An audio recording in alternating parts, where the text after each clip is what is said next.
Hello students, welcome back to my YouTube channel. তো তোমরা কেমন আছো? আশা করি ভালোই আছো, আমিও ভালো আছি।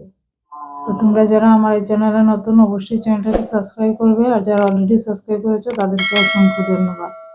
তো আজকের ক্লাসটা হবে, দেখো, একদম ছোট বাচ্চাদের জন্য ছড়া। তো ছড়াটির নাম হচ্ছে, দেখো, ছাতি মাথায় হাতি নাচে।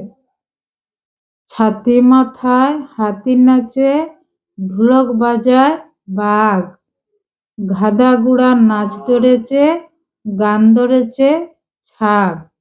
তো এবারে একটা ছড়া আছে, শেয়াল গেল মাসির বাড়ি। শেয়াল গেল মাসির বাড়ি, কুমির গেল বাড়ি, বোয়াল মাছের ইঁদুর ধরা, জমবে এখন ভারী। স্টুডেন্টসরা, আজকের জন্য আমার এতটুকুই। তোমরা ভালো থাকবে। Thank you.